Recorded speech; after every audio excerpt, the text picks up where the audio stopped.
Well, how did the Jesuits ever get to the United States in the first place, and when did they come?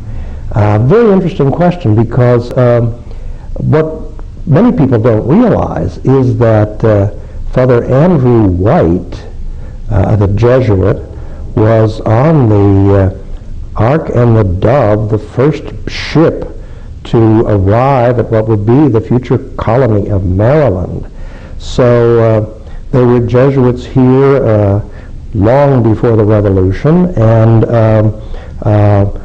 just as the colonies were being formed. And of course Maryland was a refuge for Catholics. It was had religious toleration because it could not be simply for Catholics. And then as time went on, the Catholics had a very hard time there in Maryland. But that's sort of the first arrival in what would be the 13 original colonies. So it goes all the way back. And that's English. Those were English Jesuits. Then, of course, there was in New France, there were the French missionaries coming over to evangelize the Native Americans, and again, they were among the very first arrivals there, just a little bit actually before Andrew White. So the Jesuits in New France, along with the Ursuline sisters, who came just a few years later, were also there very early, and of course moving down the Mississippi and then into the Louisiana Territory. So you had the French Jesuits there in Louisiana and coming down into Maine.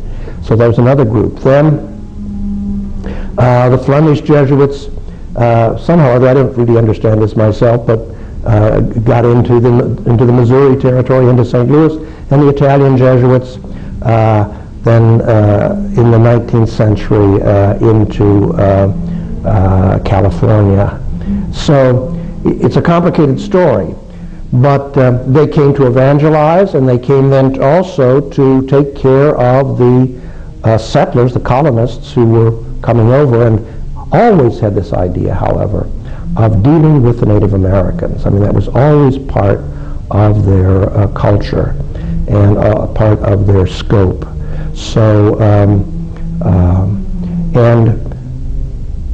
from the very beginning, not so much in Maryland, but I mean, especially after in the early 19th century, immediately set about building these schools. They were secondary schools, basically, which then evolved into, many of them, into colleges and universities. Maryland is interesting in that, as I indicated earlier, the Catholics and the Jesuits did suffer some persecution in Maryland as time went on, and despite the fact that that was protection for Catholics was the real motivating force behind that colony. Interesting is that the Jesuit order was suppressed by papal order in 1773, and this included the Jesuits in Maryland. But by that time, John Carroll, one of the leading families in Maryland, as a matter of fact, his brother, Charles Carroll, was one of the signers of the Declaration of Independence. They were a very prominent family, also Catholics. He was a Jesuit priest, and he was then named bishop. He was the first bishop, Catholic bishop, in the United States, the future United States. He's also the founder of Georgetown College, which developed into Georgetown University.